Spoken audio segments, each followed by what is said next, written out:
రాజా ప్రేమల రక్షక కృపా సత్య సంపూర్ణానికి వందనాలు స్తుతులు స్తోత్రములు చెల్లిస్తున్నా ప్రభువా. గడిచిన సండే నువ్వు కనికర పూర్ణుడు అని నైనా నీ కనికరణ వచ్చి మా ఏడల స్వస్థత, మా ఏడల అద్భుత కార్యాలు, మా ఏడల ఆశ్చర్య కార్యాలు నేను మీరు జరిగిస్తున్నామని మాట్లాడగా నీకు స్తోత్రం. ఎంతో మంది నైనా యూట్యూబ్ ఛానల్ ద్వారా సువార్తలు నేను బలపడినైనా మాకు ఫోన్ కాల్ చేశారు, మెసేజ్లు పెట్టారు, నైనా వాట్సాప్లో సందేశాలు పంపించారు, చాలా చక్కని సందేశం పంపించారు. మేము బలపడ్డాము మా ప్రభా. మరి ఈ వారం ఏ వాక్యం మాట్లాడదలుచుకున్నావు నాకైతే తెలియదు, కానీ మీ దాని లాస్ట్ మీరే నిలబెట్టి మీరు మాట్లాడండి తండ్రి. ఎంతమంది అయితే నాయన యూట్యూబ్ ఛానల్ ద్వారా నాయన సువార్తలు వింటున్నారు, ప్రతి ఒక్కరిని కూడా మీరు దీవించండి, బలపరచండి. మందులో నుండి నేను వాక్యం ఇచ్చిన బిడ్డలకు కూడా ఆశీర్వదించి దీవించి ప్రభా నేను బోధించేవాడుగా కాక తండ్రి నాయన వాక్యానుసారం జీవించులాగా, విలువాలుగా కాక వాక్యానుసారంగా జీవించులాగా ప్రభా నేను మాట్లాడితే ఎవరు అర్థం కావాలి. నీ మాట తండ్రి అగ్ని వంటిది, నీ మాట పంటల పంటలు కూడా శుద్ధి వంటిది కనుక మీరు మాట్లాడి ఘనత మహిమ ప్రభావం పొందుకోండి. మా ప్రభు నీ కుమారుడు నేను ప్రభు యేసునామమున వేడుకుంటున్నాం తండ్రి, ఆమేన్. అందరికీ ఒకసారి దేవునికి స్తోత్రం చెల్లిద్దాం, హల్లెలూయా. మరోసారి దేవునికి స్తోత్రం చెల్లిద్దాం, హల్లెలూయా. మరి పునరుత్థాన ఆరాధనలో పాల్గొంచిన మీ అందరికీ మన ప్రభువు రక్షకుడైన యేసుక్రీస్తు నామమున శుభాలు వందనాలు తెలియజేస్తా ఉన్నాం. మరి మా సహోదరుడు జోసఫ్ నెల తర్వాత మళ్ళా వారికి క్యాంపస్ నుంచి మందిరం రావడానికి వారికి ఒక అవకాశం దొరికింది. ఇలాగనే మరి ప్రియులయ్యో సంఘానికి, మందిరానికి, ఆరాధనకి పరిచయం దూరం అయిపోతున్నామని అతి కష్టమైన ఏదో పర్మిషన్ తీసుకుని మరి వస్తూ ఉన్నారు. ఫ్యామిలీ అంతమంది సండి మొత్తానికి ఏదో కష్టం వచ్చి దేవుని సన్నిధిలో వారు ప్రార్థన చేస్తూ వెళ్తున్నారు. ఎక్కడప్పటికి కూడా దేవుడు వారందరికీ కృపాక్షేమం దయచేయను గాక. మంచిది ప్రభువుకు ప్రియమైన దేవుని బిడ్డలారా, హెబ్రీయులకు రాసిన పత్రిక 10వ అధ్యాయము, హెబ్రీయులకు రాసిన పత్రిక 10వ అధ్యాయము 24వ 25వ వచనాలు కలిపి రాయబడి ఉన్నాయి. 24వ వచనంలో ప్రారంభ లైన్ గురించి మన ధ్యానం చేసుకుందాం. కొందరు మారుకొనుచున్నట్టుగా సమాజముగా కూడుట మానక ఒకరినొకడు హెచ్చరించు, ఆ దినము సమీపించుట మీరు చూచిన కొలది మరి ఎక్కువగా ఆరాము చేయించు, ప్రేమ చూపుటకును సత్కారము చేయుటకును ఒకరినొకడు పురిపల్పవలెనని ఆలోచింతము. చదవని వాక్యం దేవుడు దీవించి ఆస్వాదించును కాక. మన ధ్యానాంశము కొందరు మారుకొనుచున్నట్టుగా సమాజముగా కూడుట మానక.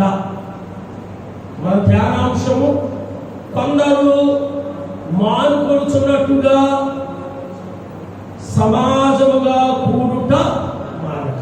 కొందరు మారుకొనుచున్నట్టుగా సమాజముగా కూడుట మానక. అపోస్తలుడైన పౌలు హెబ్రీయులందరికీ ఈ పత్రికను రాస్తూ ఉన్నారు. రాస్తూ ఏమై హెచ్చరిక చేస్తున్నాడు అంటే, కొందరు మారుకొనుచున్నట్టుగా. దేనికి మారుకుంటున్నారు వాళ్ళు? దేనికి మారుకుంటున్నారు వాళ్ళు? సమాజముగా కూడుట మానక. సమాజముగా కూడుట మానక. ఎలాగ జీవించాలో ముందుకు రాస్తా ఉన్నారు.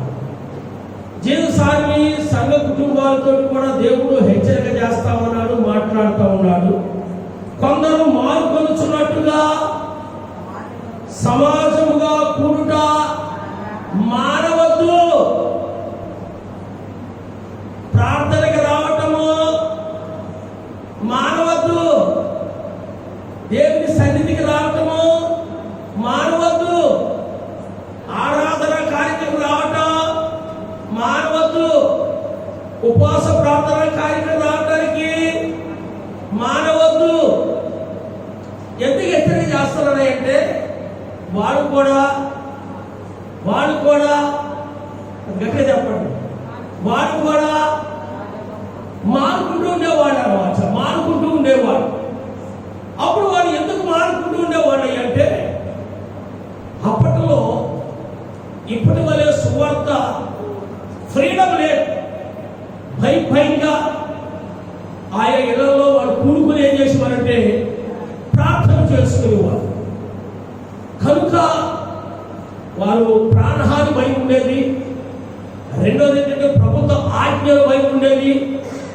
కనుక వారు కాస్త ప్రభుత్వం గురించి భయపడేవారు. మరి సమాజ మందిరానికి లేక గృహంలో జరిగే కూడికలకి ప్రార్థనకు వెళితే మరి ప్రాణహాని జరుగుతుందని కూడా వాళ్ళు ఏం చేసేవారంటే వారు సమాజ కూడికకు వారు రాకుండా మానేస్తూ ఉండేవారు. అయితే మన భారతదేశ ప్రభుత్వం రాజ్యాంగంలో చట్టం చేసింది ఏంటంటే ఎవరైనా సరే ఏ ధర్మాన్నైనా సరే ఏం చేయొచ్చు, స్వీకరించవచ్చు, అంగీకరించవచ్చు. వారి ధర్మాలని వారు ఏం చేసుకోవచ్చు, ప్రచారము చేసుకోవచ్చు. అంటే భారతదేశంలో నివసిస్తున్న ప్రతి పౌరుడు వారి యొక్క దేవుని యొక్క మందిరాన్ని కట్టుకోవచ్చు. వారి యొక్క మందిరానికి వెళ్ళి వాళ్ళు ప్రార్థనా కార్యక్రమాలు, పూజలు, పురస్కారాలు చేసుకోవచ్చు. అందులో ఏ విధంగా కూడా భయపడవలసిన పని లేదు. ఏ విధంగా కూడా వాళ్ళు ఆందోళన చెందవలసినటువంటి పని లేదు. మరి క్రైస్తవ బిడ్డలుగా ఏ సంఘాలకైతే కట్టబడి ఉన్నారో ఆయా సంఘాలకి, ఆయా మందిరాలకి, ఆయా ఆరాధన కార్యక్రమం ఏటాకి ప్రభుత్వ పరంగా, చట్టాల పరంగా ఏ అవరోధాలు, ఏ ఆటంకాలు కూడా లేవు. అయినను ఎందుకు సంఘ ఆరాధన కార్యక్రమం వెళ్ళకూడదు మానుకుంటున్నారు? ఎందుకు గృహ కూడికలకి వెళ్ళకూడదు మానుకుంటున్నారు? ఎందుకు ఉపవాస ప్రార్థన కార్యక్రమాలు, విజ్ఞాపన ప్రార్థన కార్యక్రమాలు, దేవుని సన్నిధిలో జరుగుతున్నటువంటి కార్యక్రమాలు ఎందుకు మానుకుంటున్నారని ఒక ప్రశ్న మీకు నేను వేస్తా ఉన్నాను. ఇక్కడ పౌలు గారు హెచ్చరిక చేస్తా ఉన్నారు. కొందరు మానుకొలుచున్నట్టుగా సమాజముగా కూడుట మానక. కొందరు మానుకొలుచున్నట్టుగా సమాజంలో కూడటం మీరు మానవద్దయ్యా అని ఆయన హెచ్చరిక చేస్తా ఉన్నారు. సర్వసాధారణంగా ఆ దినాల్లో సమాజ మందిరాలకు వెళ్ళేవారు. వారు కూడుకునే మందిరాలు ఏమనేవారంటే సమాజ మందిరాలు అనేవారు.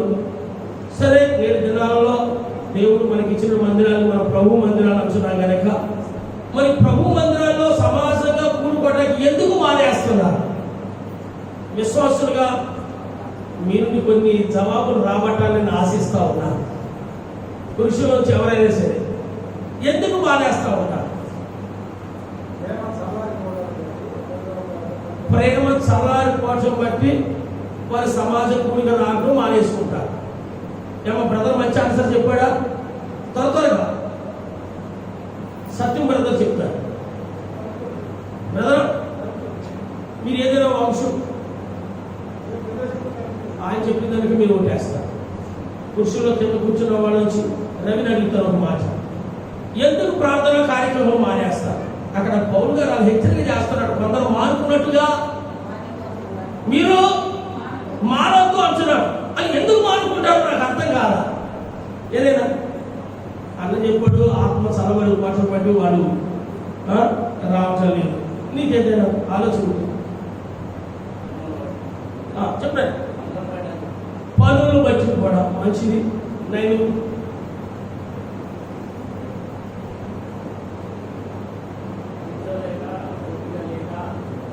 కూర్చోలేక, ఓపిక లేక, కూర్చోలేక ఏమైనా బండ మీద ప్రసంగం చేస్తారట ప్రభుత్వం స్పష్టంగా బండల మీద కూర్చోబెట్టి బోధించడానికి లేదు కదా.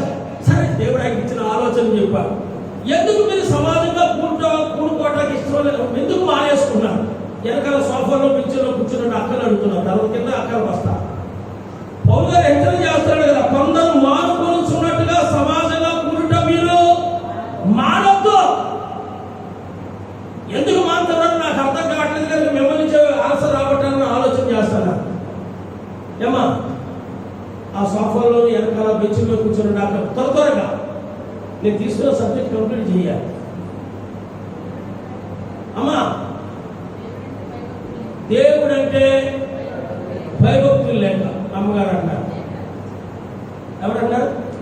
విజయ సిస్టర్. ఓకే, పక్కనటువంటి సుజాత సిస్టర్ చెప్పండి. విశ్వాసంలో సన్నగిలిపడినటువంటి వెనకాల ఉన్నటువంటి రెండో లైన్లో ఉన్నటువంటి హైమ సిస్టర్ చెప్పారా? ఇంకా మన ఏమడుగుతాం? అమ్మ వేడి చెప్పు. వంట పని ఇంటి పని అవక ఏదో చెప్తాలి అని అన్నాడు కదా, కూర్చోలేక అంతే కదా, మరి ఏదో చెప్పాలిగా. వెనకాల ఉన్నటువంటి ఎప్సుబా సిస్టర్ అమ్మా నిర్లక్ష్యం వల్ల కింద కూర్చొని అక్కడ నుంచి మీరు ఎవరైనా వేశారు. ఎందుకు వాడుకుంటారు? దేవుని సన్నిధి రావడానికి మనస్సు లేక డోర్కి నాలుగు కూర్చొని ఐదుకు లేకమా అనితమ్మా చెప్పమ్మా చెప్తాను. దేవుని ఆత్మ నడిపింపు లేక ఇంకా త్వరగా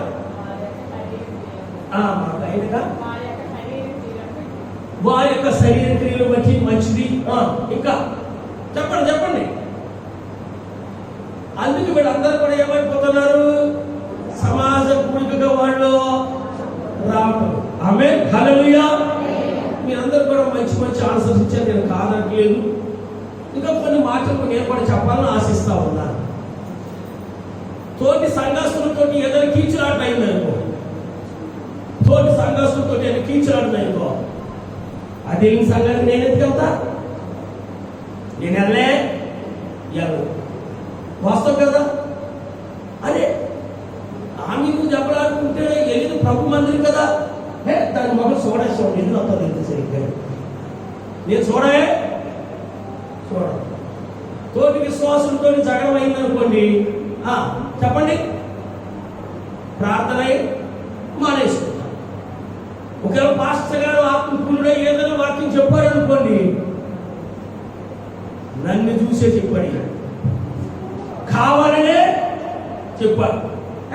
నేనే వెళ్తా, ఎప్పుడు చూసినా నన్ను చూసే చెప్తున్నాడు ఆయన. దేవుడు రెండు కలిచాడు, మిమ్మల్ని అందరూ చూస్తున్నాం. ప్రతి ఆయన ఒక్కడైతే నువ్వు చెప్తానని నన్ను చూసే చెప్పాడు అంటే ఈ రీతిగా ఏం చేస్తారు? ఏదైనా వాక్యం చేత దేవుడు మాట్లాడినప్పుడు పాస్టర్ గారి మీద కోపగించి, లేక పాస్టర్ గారు ఏదైనా కాస్త గద్దించారనుకో, అమ్మ నీకు ఇది మంచిది కాదు, అయ్యా బ్రదర్ నీకు ఇది మంచిది కాదు, బ్రదర్ మీ పిల్లలు ఇలా ఉన్నారనుకో చక్కదిద్దు, లేక అమ్మ మీ పిల్లలు చక్కదిద్దున్నారు అనుకో, అందరి పిల్లలు కనపడుతుంది, నా పిల్లలే తేరగా ఉన్నారంట. ఇదే సంఘం ఉందా? ఏ సంఘమో లేదా కదా. ఏం చేస్తారు? ప్రార్థన విశ్వాసులతో జగడం వచ్చినా ఏం చేస్తారు? ప్రార్థన మానేసుకుంటారు. పాస్టర్ గారు ఏదైనా గర్భించినా, హెచ్చరిక చేసినా, వాక్యం ద్వారా దేవుడు హెచ్చరిక చేసినా ఏం చేస్తారు? సమాజంగా కూడుకోవటం మానేసుకుంటారు. ఇంకా కొంతమంది ఏం చేస్తారు తెలుసా అండి? వారిలో ఉన్నటువంటి గర్వము వలన కూడా ఏం చేస్తారు తెలుసా? ఏంటి? ప్రార్థనా కార్యక్రమం వాళ్ళు మానుకుంటారు. ఇంకా చెప్పమంటారా? ఏంటి? వాళ్ళని గర్వాన్ని బట్టి వాళ్ళ యొక్క సహాయ సహకారాలు మాకు అవసరమా? సంఘం వచ్చే సహకారం చేయాలా? సంఘం వచ్చే మమ్మల్ని ఆదుకోవాలా? సంఘానికి వెళ్ళకపోతే ఇంకెవరు లేరా మాకు?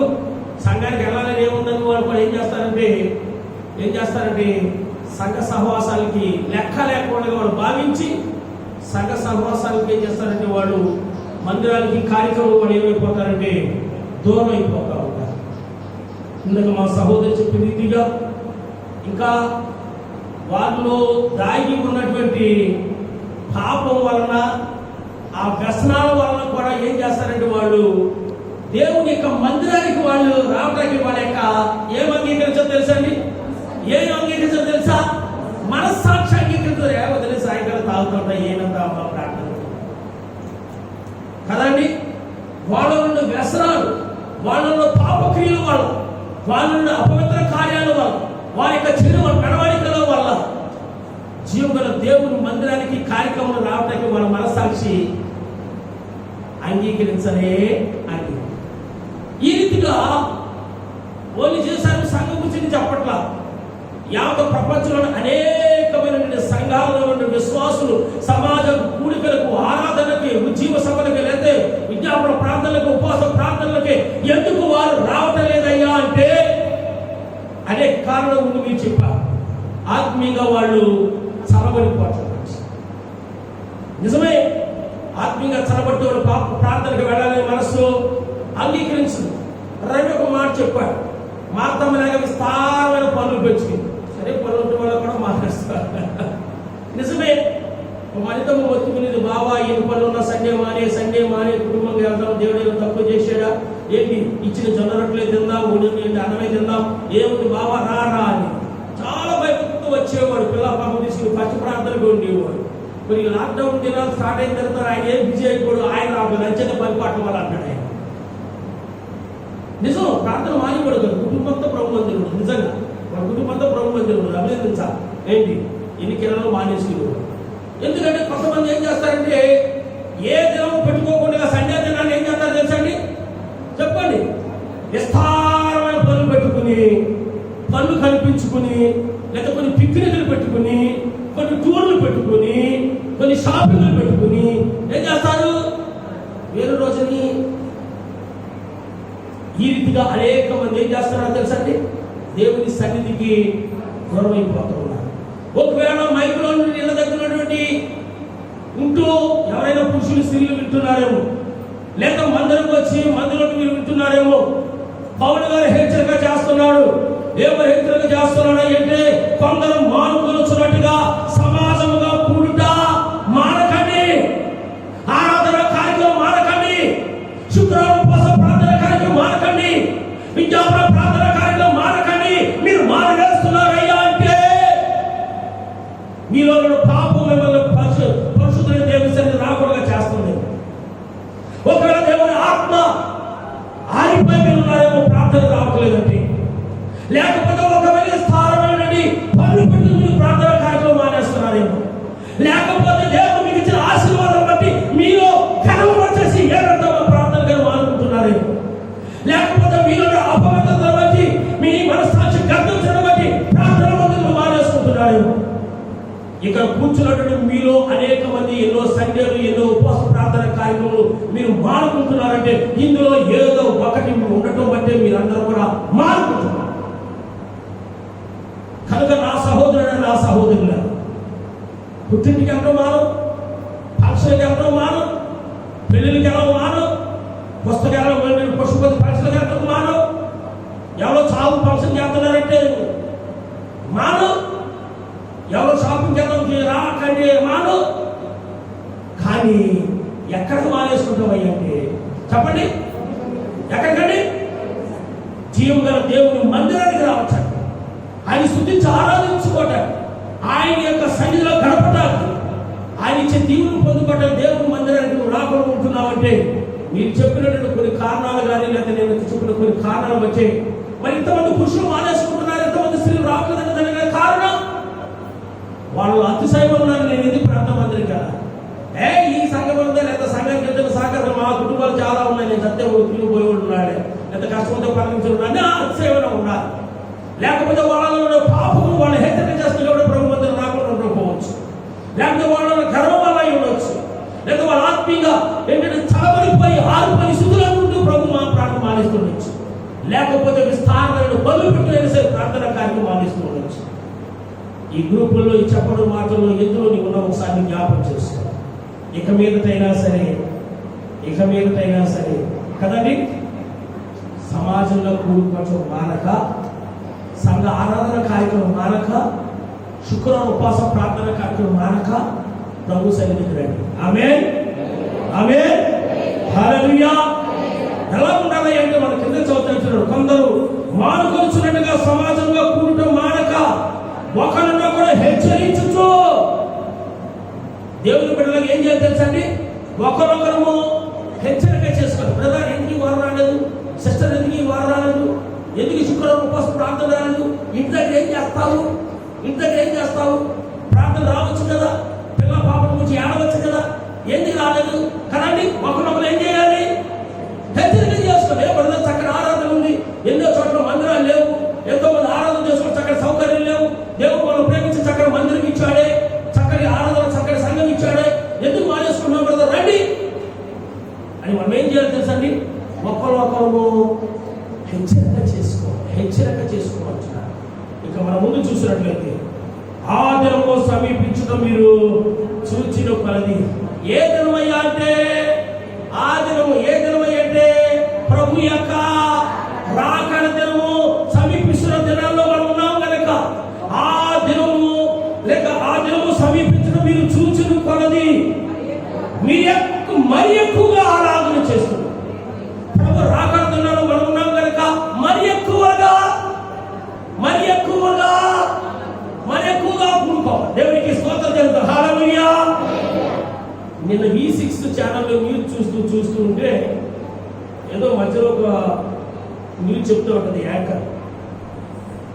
ఈ లాక్డౌన్ దినాల్లో లేక ఈ కరోనా దినాల్లో ప్రజల ఆయుష్ అంటే ఎక్కువ పెరుగుతుందంట. ప్రజల ఆయుష్ ఎక్కువ పెరుగుతుందని చెప్తున్నారు. ఏంటి అందరూ కోవిడ్ చస్తా ఉంటే ఆయుష్ ఎక్కువ పెరుగుతుందంటే ఎక్కడ కోవిడ్ సోకుతుందని బలమైన తిండి తింటున్నారంట. ఎక్కడ కోవిడ్ వచ్చి చస్తామని ఏంటి గుడ్ల మీద గుడ్లు, లెక్కల మీద లెక్కలు, ఫ్రూట్ల మీద ఫ్రూట్లు, విటమిన్ Cలు, విటమిన్ Dలు ఎక్కడ లేని తినేస్తున్నారు. ఎందుకంటే ఏమవుతుంది?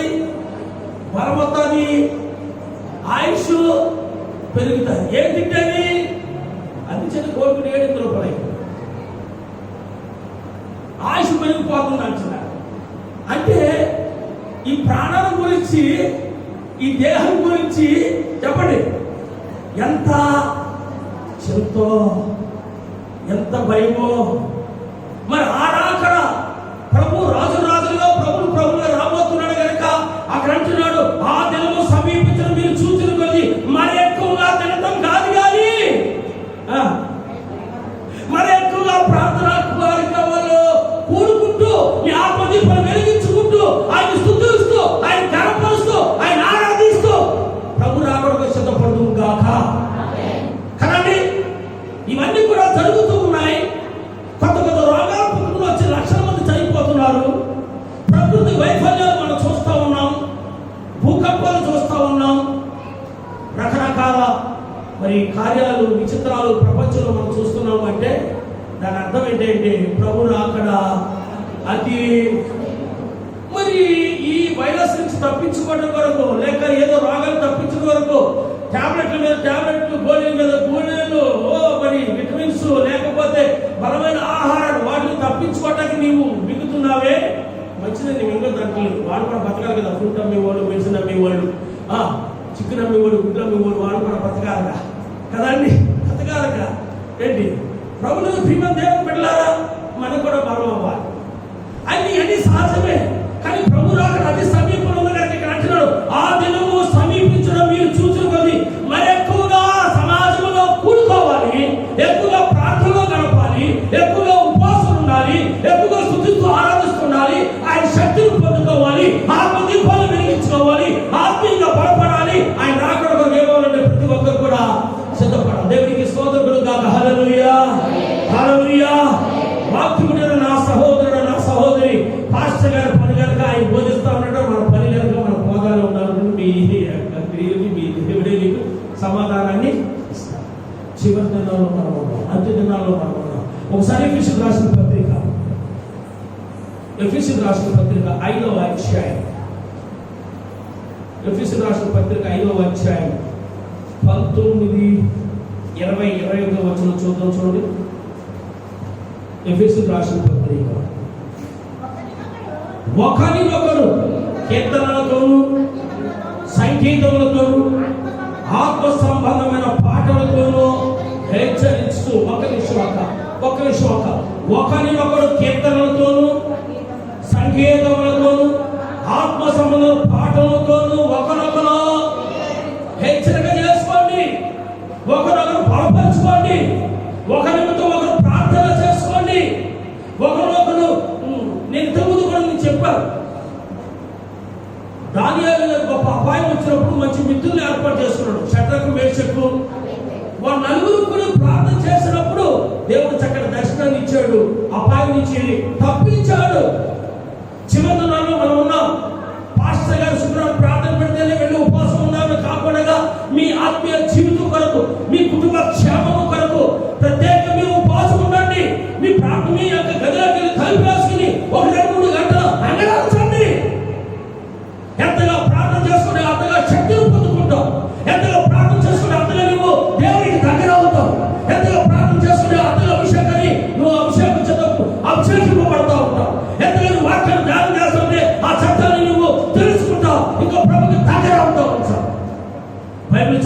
మానేసుకుని వ్యక్తిగత ప్రార్థన జీవితం నీలో లేకుండా ఏదో సండే ఆరాధన పెడతానే అందాం, లేదా శుక్రవారం ఉపవాస ప్రార్థన పెడతానే అందాము, మిగిలిన రోజులు మన యొక్క పని పట్ల నిమగ్నం అయిపోతా ఉన్నాం అనుకుంటే కనుక నీవు ఆత్మీయంగా చల్లబడిపోతావు. ఎవరి ఆత్మకు వాళ్ళే ఉత్తరవాదులు కనుక ఎవరికి వాళ్ళు వాక్యధారములు, ఎవరికి వారు ప్రార్థన చేసుకుంటూ ఆత్మదీపాలు వెలిగించు, ఎవరితో వారు ఏం చేయాలంటే ప్రభు రాకడ కొరకు సిద్ధపాటు కలిగి ఉన్నారు. దేవునికి మహిమ కలుగును గాక. హల్లెలూయా, హల్లెలూయా. చాలా సంతోషం ఏంటంటే మన ప్రాంతంలో మనం ఎప్పుడు కూడా ప్రార్థన మందిరాన్ని బంద్ చేసి ఉంచలేదు. ఇప్పుడు కూడా చాలా పెద్ద పెద్ద మందిరాలు ఆరాధన కార్యక్రమం కొనసాగట్ల. ఎందుకంటే వాళ్ళ దగ్గరకు వచ్చి అనేక మంది విశ్వాసాన్ని బట్టి ఈ కరోనా అనుకుంటుందేమని వాళ్ళ కార్యక్రమాలు పెట్టట్లా, ఆన్లైన్లోనే చేస్తున్నారు. ఆన్లైన్లోనే టీవీలో చూడొచ్చు, లేకపోతే సెల్ ఫోన్లోనే 6 అడుగులు నా పాస్టర్ గారు ఆరిసారి చెప్తేనే మన మనసులోకి నాటబడ్డాయి కదండి. ఇంకా సెల్ ఫోన్ పెట్టుకుంటే అంటే మన మనసు ఉంటుందండి, ఇక్కడ ఉంటుందా? ఉండదు. దేవుడు ఒక చక్కటి మన సంఘాన్ని ఇచ్చాడు, చక్కటి పరిచయాన్ని ఇచ్చాడు, ఆత్మీయ పాఠకు చక్కటి అవకాశం ఇచ్చాడు. దేవుడు ఇన్ని అవకాశాలు ఇచ్చినా నువ్వు సద్వినియోగం చేసుకోకుండా నీ ఆత్మదీపాన్ని నువ్వు ఆరిపేసుకుంటావంటే దేవుడు తప్పనిసరిగా నేను లెక్క అడుగుతాడు. ఏమో నీ మధ్య ఎప్పుడు తాళం ఉంచారా? లేదయ్యా, మాస్టర్ గారు ఎప్పుడు వచ్చి వండుతానే ఉంటాడు, కానీ భయం ఉంది అదేగా. మరి ఎందుకు వెళ్ళలేదు? అదేనయ్యా అదేనయ్యా. మరి దానికి కారణం నేనా కదండి. ఎందుకు చెప్పారు కదా, బైబిల్ సొసైటీ ఇండియా వారి ద్వారా ప్రతి వారి యొక్క ఒళ్ళుల్లో, ప్రతి వారి యొక్క చేతుల్లో బైబిల్ దేవుడు అంతా చేశాడు చదువుకోవడానికి. ఒకవేళ ఆయన చెప్పినట్టు బాబు చెప్పినట్టుగా మన సురేష్ మాట చెప్పాడు కదా, ఎక్కువసేపు కూర్చోలేక కొంతమంది ఆ ప్రాబ్లం కూడా ఉండొచ్చు, అది కూడా కొట్టేయకూడదు, కొంత నడు నొప్పి, కీళ్ళు నొప్పి, కాళ్ళు నొప్పి, నడు నొప్పి, మెడ నొప్పి ఉంటారు కదా. వాడు కూడా ఇంటి దగ్గర 2 కాళ్ళు చాపులు మనసు నిలబడుతుంది కూడా వాట్సాప్లో చూడొచ్చు. చూడొచ్చా లేదా? చూడొచ్చా లేదా? టీవీలో చూడొచ్చా లేదా? దేవుడు ఇన్ని సౌకర్యాన్ని ఇచ్చినాను, ఆత్మీయంగా చదవడిపోతుంటే ఇప్పుడు ప్రభు ఎవరిది దోషం?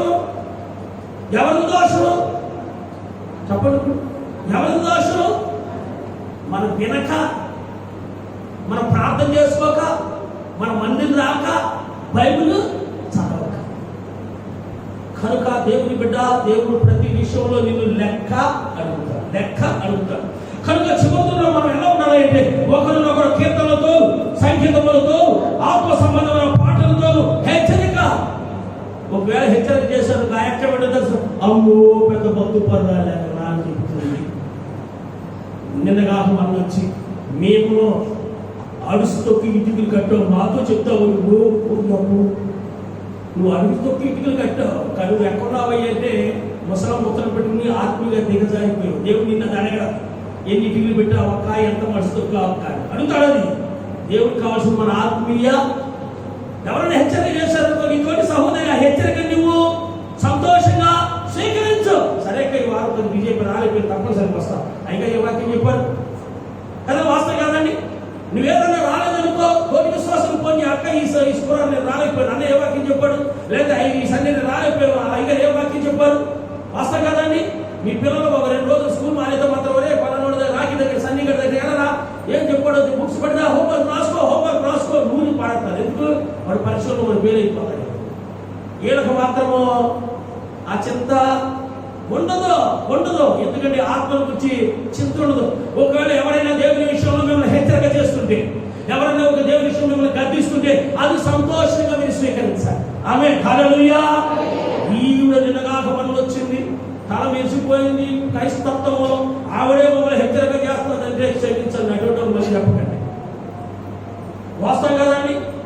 మనం ఒకరొకరు హెచ్చరిక చేసుకోవాలి, ఒకరొకరు బుద్ధి చెప్పుకోవాలి, ఒకరొకరు మనం సరి చేసుకోవాలి. అప్పుడే ఆత్మీయ ప్రేమ మనలో ఏర్పడుతుంది. ఒకరొకరు బలపడ్డ కూడా ఏమవుతుందంటే అవకాశం కలుగుతుంది.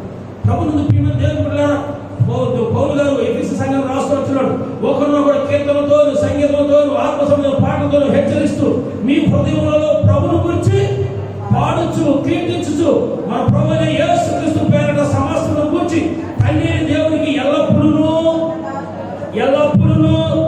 కృతజ్ఞతాస్తుతులు చెల్లించుచు క్రీస్తునందరి భయముతో ఒకరినొకడు కనుక ప్రభువును ప్రియమైన దేవుని బిడ్డలారా, కొందరు మానుకొచ్చున్నట్టుగా, చెప్పండి, కొందరు మానుకొచ్చున్నట్టుగా. ఏం చేయదన్నాడు? మానుకొచ్చున్నట్టుగా సమాజంగా కూడటం మీరు మానకండి. ఎంతో మంది ఈ దినాన్ని చూడక లైవ్ అయిపోయారు. నువ్వు ఆరోగ్యవంతుడిగా నీ గృహంలో నీవు ఉన్నావు అంటే నీవు తిరుగుతున్నటువంటి బలవర్ధకమైనటువంటి ఆహారం వల్ల కాదు, నీవు మిగుతున్నటువంటి విటమిన్ గోళీల వల్ల కాదు, నీవేదో బలవంతురాలు కాదు. ఎంతో మంది కోవిడ్ వల్ల లక్షల మంది చనిపోతున్నారు. టీవీలో చూస్తున్న భయం వేస్తుంది. వాడి డెడ్ బాడీని బంధువులు కూడా చూసుకోవడానికి రావట్లేదు. వస్తా కదండి, వాళ్ళు హాస్పిటల్కి అడ్మిట్ అయ్యారంటే ఎవరు ఎలా ఎట్లా రోగాల కంటే ఏది ఎక్కువగా కుంగదెత్తుందో తెలుసా? రోగం కంటే ఏది ఎక్కువ కుంగదెత్తుందో తెలుసా?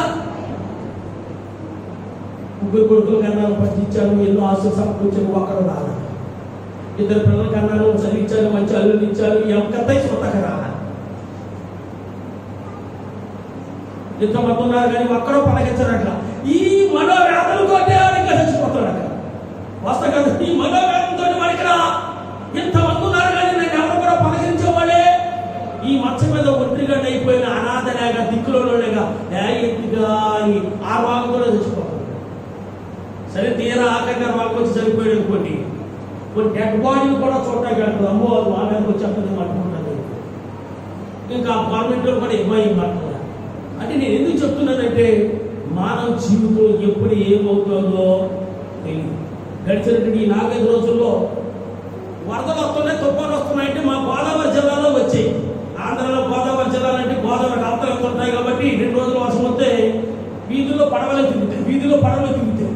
ఏదో హైదరాబాద్ కొండల పట్టణం మాకు వరదలేంటి అనుకునేవాడు. మనము చెరువులు పొంగిపోయి, కట్టలు తిరిగిపోయి ఏంటి కదండి. హైవే రోడ్లు కూడా ఏం తిరుగుతున్నాయి తెలుసా? బోట్లు తిరుగుతున్నాయి. 5 సార్లు స్పీడ్లు, లారీలు తేలిపోతున్నాయి, కార్లు తేలిపోతున్నాయి, కాగితం పడవలున్నాయి. చచ్చిపోలేదు ఈ 100 కోట్లు వెళ్ళిపోయి. మీరు అనుకోవచ్చు కొండల చుట్టూరు, హైదరాబాద్ చుట్టూ మాకే వరద వస్తుంది అనుకుంటున్నారు. ఎప్పుడు ఏ వరదలు కొట్టుకుపోతుందో తెలియదు, బయట వెళ్తుంది. మీరు అనుకుంటున్నారేమో నువ్వు సురక్షితంగా క్షేమంగా ఉన్నావంటే ఆ మహాదేవుని యొక్క కృప వాళ్ళు. ఆమేన్. కానీ ఆ దేవుని మందిరానికి వచ్చి కూడుకుని ప్రార్థన చేసుకోవడానికి నీ మనస్సాక్షి అంగీకరించండి. ఆ దేవుని మందిరానికి వచ్చి ఉపవాసం మరపెట్టుకోవడానికి నీ మనస్సాక్షి ఉండట్లేదంటే నేను చెప్పిన కారణంలో ఆత్మీయంగా చదవడిపోయిన ఉండొచ్చు, లేదా నీకు గర్వమైన ఉండవచ్చు, లేదా నీలో పాపమైన ఉండవచ్చు. ఏదో ఒక కారణం నీవు దేవుని మందిరానికి లేకపోతే వ్యర్థమైన పనులను బట్టి నువ్వు మానేస్తుండొచ్చు, లేదా నీ శరీర బలహీనతను బట్టి కూర్చోలేకంటే చక్కటి సోఫాలు ఉన్నాయి. నేను ఎప్పుడూ చెప్పాను, ఏదైనా మీకు నడుము నొప్పుందో సోఫాల మీద కూర్చోండి. ప్రెగ్నెంట్ స్త్రీలా కొంచెం సోఫాలో కూర్చోండి. జారబడి కూర్చోవాలన్నా సోఫాలు, దేవుడు చక్కటి సోఫాలు ఇచ్చాడు. ఇంకా నేను నడుము ఎప్పుడు కాలు ఎప్పుడు నొప్పులు సాగులు అనమాట. మన ఇళ్ళలో ఎప్పుడు ఎటువంటి సోఫాలు, మా ఇంట్లో కూడా ఎప్పుడో 100 ఏళ్ళు అనుకున్న సోఫా ఉంటుంది. దాని మీద గురిపేయాలి పాస్తుంది, దాని మీద కొత్త సోఫాలు కూర్చున్నాడు. ఇంకా నన్ను చెప్పండి, కాళ్ళు చెప్పండి, ఏమీ లేదు. ఎందుకు ఏడుస్తున్నారు అంటే ఎక్కడతాకన్నాడంటే ప్రార్థన ఎందుకు మానేసంటే ఎక్కువసేపు కూర్చుంటే సోఫాలో కూర్చో కదండి. ఎందుకంటే ఏదో వంక పెట్టి నువ్వు ప్రార్థనా కార్యక్రమం నిర్లక్ష్యం చేస్తున్నావు అంటే దేవుడు నేను తప్పనిసరిగా లెక్క అడుగుతాడు. ప్రభువారు కూడా ప్రతిదీ మనకు మాదిరి చెప్పాడు. మీ లోక సువార్త 4వ అధ్యాయం, లోక సువార్త 4వ అధ్యాయం 16వ వచనం చదవండి. లోక సువార్త 4వ అధ్యాయం. ఆయన వాడు చెప్పిన సమాజం అందరూ పెడుతున్నట్టు మనకు కనపడుతుంది కదా. లోక సువార్త 4వ అధ్యాయం 16వ వచనం. తరువాత ఆయన తాను పెరిగిన నజరేతుకు వచ్చెను. తన వాడుకు చెప్పిన విశ్రాంతి దినమందు సమాజ మందిరములకు వెళ్ళి చదువుటకై నిలుచుండగా సరిగ్గా మనం ముందు భాగంలో పెట్టుకుందాం. తన వాడుక చొప్పున ఎవరికి? యేసు ప్రభువారికి వాడుకంటే అలవాటు ఏంటి? ఆయన అర్థం ఏంటంటే ఆయనకి అలవాటు. ఏంటి అలవాటు అయ్యా అంటే ప్రార్థన మానేది కాదు. ఏంటంటే సమాజ మందిరానికైనా వెళ్ళడం. వాక్యుడు నా సహోదరుడు, నా సహోదరి బ్రష్ చేయాలని వాడుకు చేసుకున్నారు కదా అంటే మీకు అర్థం భాషలో చెప్తున్నా. లేతుందో తప్పనిసరిగా ఏం చేస్తారు ప్రజలు? 10 నిమిషాలు అక్కిటైనా కానీ బ్రష్ చేస్తారా లేదా? ఎందుకు? చిన్నప్పుడు ఇంత బ్రష్ కొనేసి మమ్మీ డాడీ నేర్పించారు కనుక, నీకు అలవాటు అయిపోయింది కనుక తప్పనిసరి నువ్వేం చేస్తావు? ఏమి తినవు బ్రష్ చేసేవాడు. ఎందుకని నీకు? ఏ బ్రష్ చేయకుండా భోజేసేసిగా కదండి. మనకు ఒక అలవాటు ఉంది, లేకుంటే బ్రష్ చేయాలి, కాలకృత్యాలు తీసుకోవాలి, బ్రేక్ఫాస్ట్ చేయాలి, అదొక అలవాటు, తప్పిపోవు. లంచ్ చేయాలి, గంట కిటైనా అలవాటు, డిన్నర్ చేయాలి, గంట కిటైనా, ఏది మానేసుకో. కానీ మనకి ఏది అలవాటు కాదయ్యా అంటే, ఏది వాడుక కాదయ్యా అంటే ప్రభు సన్నిధికి రావచ్చు. కనుక వాక్యం నా సహోదరుడు నా సహోదరి, ప్రార్థన కార్యక్రమం రావటం నీకు అలవాటు లేకపోతే కనుక నీ పిల్లలకి ఎలాగ అలవాటు అవుతుంది? ఆవిళ్ళట ఎక్కడ వేస్తుంది? ఎక్కడ వేస్తుంది? చేలో వేస్తే పిల్ల ఎక్కడ ఉంటుంది? గట్టి మీద ఉంటుందా? అది కూడా ఎలా ఉంటుంది? నువ్వు ప్రార్థనగా రాగలన్నావు, ఇంట్లో నువ్వు ప్రార్థన చేసుకో, నీ పిల్లలు ఎలా వస్తారు? మీ ఇంటి ఎలా వస్తారు ప్రార్థనకి? వాక్యం ఉంటున్న నా సహోదరుడు నా సహోదరుడు, మీరు ప్రార్థన చేసుకోండి, ఇంట్లో అలవాటుగా చేసుకోండి, ప్రార్థన మందిరం రావడం అలవాటుగా చేసుకోండి. ఎన్ని పనులు నా పక్కన పెట్టి ఒక గంట అయినా సరే సంధ్య ఆనందం రావాల్సింది అలవాటుగా చేసుకోండి. యేసు ప్రభువు గురించి మనం చూసినట్లయితే తన వాడుక చొప్పున విశ్రాంతి దిన ముందు సమాజ మందిరానికి వెళ్ళి చదువుటకై ఆయన సమాజ మందిరానికి వెళ్ళడం ఆయనకు ఒక వాడుక. కనుక వాక్యం ఉంటుంది నా సహోదరుడు నా సహోదరి, మనం దేవుడిచ్చిన మన మందిరానికి రావటం, ఆరాధనలో పాల్పంచడం మీరు వాడుకగా చేసుకోవాలని ప్రభు నామమున మీకు హెచ్చరిక చేస్తా ఉన్నారు. శిష్యుల గురించి మనం చూస్తాం. అపోస్తలుల 2వ అధ్యాయం, అపోస్తలుల 2వ అధ్యాయం 46-47 వచనం. అపోస్తలుల 2వ అధ్యాయం 46-47 మాట్లాడబడింది ఏంటంటే, వారి ఇంటింట 46 మరియు వారి ఏక మనస్కులై ప్రతి దినము దేవాలయంలో తప్పగా కూడుకొనుచు ఇంటింట రొట్టె విరుచుచు దేవుని స్తుతించుచు ప్రజలందరి వలన దయ పొందిన వారై ఆనందముతోనూ నిష్కపటమైన హృదయముతోనూ ఆహారం పుచ్చుకొనుచుండిరి. మరియు ప్రభు రక్షణ పొందుచున్న వారిని అనుదినము వారితో చేర్చు. ఇంకా భయంకర అంటే ప్రతిదినం అక్కడ వాక్యం చూడండి.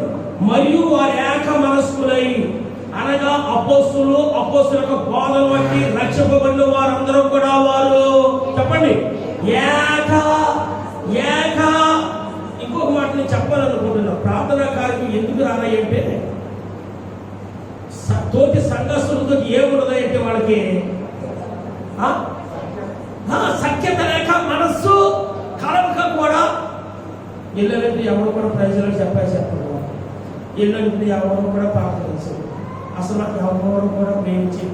నువ్వు ప్రేమిస్తే కదా, నువ్వు ప్రజలకు చెప్తే కదా, నువ్వు వందనాలు చెప్తే కదా, నువ్వేదో పడిన పెడతా ఉంటున్నావు కదండి. ఇంకేం వెళ్తావబ్బా ఒంటరిగా ఫీల్ అవ్వచ్చు ఒక మందిరానికి వెళ్తే. ఏక మనస్సు లేక, ఆమె హల్లెలూయా. దేవుడు బిడ్డలుగా అందరి యొక్క మనస్సు ఎలా ఉందో తెలుసండి? ఏక మనస్సు. ఈ లోకంలోకి యోగు గారు అన్న రీతిగా దిగంబరిగా వచ్చాం, దిగంబరిగానే అన్ని కూడా ఇక్కడే నాది నా పిల్ల, నా జిల్లా, నా గుడ్డు, నా గొర్రె, నా మేక, నా బరి. అబ్బా, వాటితో కొట్టుకుని తన్నుకుని శత్రుభావం కలిగి ఏక మనసు లేక, ఏకతాత్మ లేక, ఏకభావం లేక, ఐక్యమత్యం లేక కదండి. కానీ అపోస్తలుల బోధన ద్వారా రక్షణ పొందిన వారందరూ కూడా ఎలా ఉండేవారు అంటే, వాళ్ళు ఏక మనస్కులై ప్రతిదినము ఆ మాట మాత్రం చెప్తున్నారు. ప్రతిదినము, వారానికి ఒకసారండి, నెలకోసారా, శుక్రవారమా, ఏం చేసేవారు వాళ్ళు? ప్రతిదినము. రైతు మాట మీతో ఇప్పుడు చేస్తున్నారు. వాళ్ళ పనులు లేవంటావా? అక్కడ రాయబడి మాట చెప్తారు, పనులు లేకంటావా? ప్రతి దినము మన సురేష్ బాబు జ్ఞాపకం చేస్తున్నాను, వాళ్ళు నడునొప్పుడు కాలుప్పుడు రావట్లేదంటావా? ప్రతిదినం పూలు పట్టాకి అంటే వాళ్ళు తప్పుగా చెప్పారని కాదు, ఉన్నాయి, వాళ్ళ పనులు ఉన్నాయి, శరీర బలహీనతలు ఉన్నాయి, కానీ వాళ్ళలో పాపం లేదు. ఆమె హల్లెలూయా. వాళ్ళ కర్మ లేదు, వాళ్ళు ఇద్దరిని నిర్లక్ష్యం చేసే భావం లేదు. వాళ్ళ ఏక మనసు కలిగి ఉన్నారు కనుక ఉన్న సమయంలోనే వాళ్ళ ఏక మనసు ప్రతి దినము వాళ్ళు ఏం చేస్తారు? సమాజంగా కూడుకునేవాళ్ళు. ప్రతి దినము వాళ్ళు దేవాలయంగా కూడుకుంటూ ఇంటింటా రొట్టె విరుస్తారు. మనం ప్రభు మందిరకు వస్తున్నాము అంటే ప్రభు మందిరంలో తప్పనిసరిగా రొట్టె విరవబడుతుంది కాబట్టి రొట్టె విరుచులో కూడా పాలు పంచుకుంటాం. దేవునికి స్తోత్రములు గాక. హల్లెలూయా, హల్లెలూయా. చాలా మందిరంలో సరే 4 వారాలు ఇచ్చేవారు ఉన్నారు, ఒక్కొక్క మందిరంలో ఒక సండే ఇచ్చేవారు ఉన్నారు. తప్పనిసరి రొట్టె విరుస్తారు. నువ్వు ఆ రొట్టె విరిచే సండే మందిరం రాలేదనుకో, నువ్వు రొట్టెలో పాలు పప్పులు నీకు లేవు కదా, కానీ ఆ చింత నీకు లేదు కదా. అయ్యో ప్రభు రొట్టెను తినలేకపోతున్నానే, ప్రభు శరీరం తినలేకపోతున్నానే, ప్రభు రక్తం త్రాగలేకపోతున్నానే, ప్రభు వల్ల పాలు పోసిన ఆ చింత మాత్రం నీకు లేదే. ఎవరైతే నా శరీరం తింటారో, ఎవరైతే నా రక్తం తాగుతారో అంత తిన్నాను నేను లేవనెత్తుతాను, నిత్య జీవనం వాళ్ళు పొందుకుంటారని వాక్యం శ్రమిస్తుంది. ఎన్నో నెలలైపోయింది ప్రభు వల్ల పాలు పంచుకోక, కానీ ఆ చింత నీకు లేదే. ఎలాగ నిత్య జీవనాన్ని అనుభవించుకుంటావు, ఎలాగా నిత్య జీవనం పాలు పంచుకుంటావు, ఆ చింత నీకు లేదే. వారైతే అపోస్తులు ద్వారా రక్షింపబడిన ఆ ప్రథమ సంఘము వాళ్ళు ప్రభు మందిలో కూడుకోవడమే కాకుండా ఇంటింటా కూడుకోవచ్చు. వాళ్ళు ఏం చేసేవారంటే రొట్టె విరిచేవారు. దేవునికి స్తోత్రములు గాక. హల్లెలూయా. నువ్వు పాలు పంచుకుంటున్నావా లేదా? నువ్వు సమాజం మందిరంకి వస్తే, నువ్వు ఆరాధన కార్యంలో పాలు పంచుకుంటే తప్పనిసరిగా మనలో కూడా పాలు పంచుకోవడానికి అవకాశం ఉంది. ఆమేన్. అది నువ్వు పోగొట్టుకుంటున్నావా లేదా? మందిరం రాకుంటున్నావు అంటే నువ్వు ఆత్మీయంగా చదవబడిపోతున్నావు. ప్రభు వాక్యం నీకు అందింపబడతలేదు, శుద్ధించి ఆరాధించలేకపోతున్నావు, ప్రభుని మనసారా కనపరచలేకపోతున్నావు. నువ్వు ఆత్మీయంగా చదవబడిన అనుభవంలోకి వెళ్ళిపోతావు, విడబడిన అనుభవంలోకి వెళ్ళిపోతావు, ప్రభు వాళ్ళని పాల్పంచలేకపోతావు. కనుక తప్పనిసరిగా ఆరాధన కార్యంలో పాల్పంచుకోవాలి. ఆమేన్, హల్లెలూయా. ప్రభు మనకు మాదిరి చూపాడు. ఆయన వాడుకు చెప్పిన సమాజ మందిరంలో ఆయన అటెండ్ అవుతూ వచ్చాడు. మరి ఆయన అటెండ్ అవుతున్నప్పుడు మనం ఇంకెంతగా అటెండ్ అవ్వాలి ఒకసారి మిమ్మల్ని పరీక్ష చేసుకో. మరి ఏక మనసులో ప్రతిదినం దేవాలయం తప్పక కూడుకొని తింటే రొట్టె విరుచుచు దేవుని స్తుతించుచు, దేవుని స్తుతించాలని ఒక ఆలోచన నీకుండదు, ప్రభుని కనపరచాలని ఒక ఆలోచన నీకుండదు, మనసారా నేను నా కుటుంబంలో దేవుని ఆరాధించుకున్న మనసు ఉండదు. చాలా మంది ఏం చేస్తారు తెలుసా? పాటలు అయిపోతాయి, ఆనందం అయిపోతుంది. కేవలము ఎందుకు వస్తాయి అంటే ఆ వాక్య టయానికి వస్తారు. మీరందరూ కూడా ఇప్పుడు చూసేవాళ్ళు కాదనుకోండి. ఒక సమయంలో మీరందరూ కూడా సినిమా హాల్కి వెళ్ళలే కదా. ఒక సమయం సినిమా హాల్కి వెళ్ళాలి. కొంతమంది శ్రీదేవి ఫేవరెట్ ఉండొచ్చు, కొంతమంది సావిత్రి ఫేవరెట్ ఉండొచ్చు, కొంతమంది వాణిశ్రీ ఫేవరెట్ ఉండొచ్చు, అబ్బో కొంతమంది నాగేశ్వర గారు కొంతమంది ఉండొచ్చు. మీరందరూ కూడా అభిమానులు ఉండొచ్చు. పొరపాటు ఒకరు సమయం ఇప్పుడు కదా అబ్బోదు ఏంటి ఆ సినిమాకి వెళ్ళే టైంలో మధ్యలో ఇంటర్వెల్ వెళ్తాడే పాప్కార్న్ కొనుక్కోటానికి, అప్పుడు వెళ్తారా మీరు? ఎప్పుడు వెళ్తారు మీరు? కొంతమంది అయితే అడ్వాన్స్ బుకింగ్ కొనేసుకుని ఉంటారు, టికెట్ దొరకలేము అని ఉంటారు కదా. టికెట్ దొరకలేదు, ముందే లైన్ పెట్టుకుని నిలబడుతున్నారు కౌంటర్ దగ్గర. ఎప్పుడు తెస్తాడని మొత్తాన్ని టికెట్ తీసుకుని వెళ్ళి ఏంటి ఫస్ట్ లైన్ కేరళ ఏదైనా కారణం బట్టి ఆ యొక్క పేర్లు పడిపోయి ఏదైనా ఒక 5 నిమిషాలు నడిచిందనుకో ఈ పక్కన మెదడు తినేసి ఉంటారు. ఎంతవరకు ఏమైంది ఎందుకు? ఆ బొమ్మ మన కళ్ళ కనపడలేదు కానీ మధ్య రాదుగా. అందుచేత ఏం చేస్తామంటే ముందే ఆ టైటిల్ పడక ముందే కూర్చొని చూసిన రకాలు. కానీ దేవుని సన్నిధికి అయితే ప్రార్థన అయిపోయి పర్లేదు, పాట అయిపోయి పర్లేదు, ఆరాధన అయిపోయి పర్లా, కీర్తన కదా పర్లా, వాక్యం కదా ఇద్దాం. అంటే ప్రభు సన్నిధి అంటే, ప్రభు కార్యక్రమాలు అంటే నీకు ఎంత నిర్లక్ష్యమో ఒకసారి ఆలోచన చేసుకో. ఎంత నిర్లక్ష్యమో ఆలోచన చేసుకో. మనం ఎప్పుడు మనసారా దేవుని స్తుతించుకుంటాం, ఎప్పుడు మనసారా ప్రభుని ఆరాధించుకుంటాం, ఎప్పుడు మనసారా దేవుని కనపరుస్తాం. ఆమేన్, హల్లెలూయా. వారి ఇంటి పెంట కూడుకొనుచు రొట్టె విరుచు దేవుని స్తుతించు ప్రజలందరి వలన దయ పొందిన వారై ఆనందంతోను నిష్కపటమైన హృదయంతోను ఆహారము పంచుకొచ్చు మరియు ప్రభు రక్షణ పొందుచున్న వారిని అనుదినము వారితో చేర్చుచుండును. దేవునికి స్తోత్రం చెల్లిద్దాం. హల్లెలూయా హల్లెలూయా. ప్రభు మందిరం రావడం వల్ల దేవుని స్తుతించుకున్న వారు అవుతారు, మనసారా ఆరాధించిన వారు అవుతారు, దేవుని వాక్యాన్ని బలపడిన వారు అవుతారు, ప్రభు బలంలో పాలు పంచుకున్న వారు అవుతారు. ఎందుకు పోగొట్టుకుంటున్నారు చూడండి. రెండవదిగా దేవుని సన్నిధికి వచ్చి ప్రార్థన చేసుకుంటే దేవుని వాక్యం చదివిస్తుంది. మత్తయి సువార్త 18:20 ఎక్కడైతే నా నామాన్ని బట్టి ఇద్దరు లేక ముగ్గురు ఏకీపిస్తారో వారి మధ్యలో నేనుంటాను. మన సమాజంగా కూడికి సంఘంగా కూడికి ప్రభుని స్తుతిస్తూ ఆరాధిస్తూ ప్రార్థన చేస్తున్నప్పుడు దేవుడు ఏం చేస్తాడు తెలుసండి? మన మధ్యలోకి వస్తాడు, మన మొరను ఆలకిస్తాడు, మన స్తుతుల మీద ఆశీర్వాదాలు అవుతాడు, మన ప్రతి ప్రార్థనగా ఏం చేస్తాడు తెలుసండి? జవాబు ఇస్తాడు. దేవునికి మహిమ కలుగును గాక. హల్లెలూయా. ఎక్కడైతే నా నామాన్ని బట్టి ఇద్దరు లేక ముగ్గురు ఏకీపిస్తారో వారి మధ్యలో మన మధ్యలోకి ఆయన వస్తాడు, నీ మొరను ఆలకిస్తాడు, నీ స్తుతుల మీద ఆశీర్వాదాలు అవుతాడు, నీ ఆత్మశక్తి చేత నింపుతాడు, తన అగ్ని చేత మండిస్తాడు, వాక్యంతో నీతో మాట్లాడతాడు, నేను బలపరుస్తాడు, వాక్యం చేత ఒప్పింపజేస్తాడు, తన పరలోక రాజ్యానికి స్థిరపరుస్తాడు. ఎప్పుడైతే నువ్వు దేవుని మందిరానికి ఆయన మన మధ్యలో ఒకటి కార్యం చేస్తాడు. ఇది అపొస్తలుల కార్యం. తర్వాత చూద్దాం అపొస్తలుల కార్యం. ఇది మత్తయి సువార్త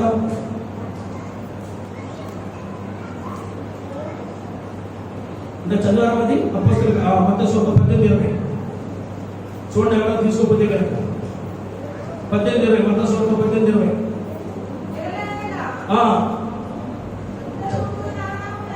ఇద్దరు ముగ్గురు నా నామమున ఎక్కడ కూడిందో అక్కడ వారి మధ్యలో నేను.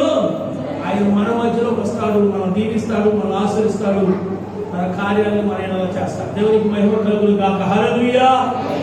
ఇంకొక విషయం ఏంటంటే దేవుని బిడ్డలందరూ ఒక చోట కూడి ప్రార్థన చేస్తున్నప్పుడు భూకంపం కలిగినట్లుగా చూస్తాం. అపొస్తలుల కార్యం 4వ అధ్యాయం 31.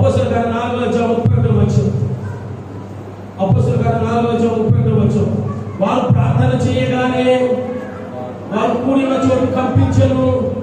అప్పుడు వారందరూ పరిశుద్ధాత్మతో నిండిన వారై దేవుని వాక్యం ధైర్యముగా బోధించిరి.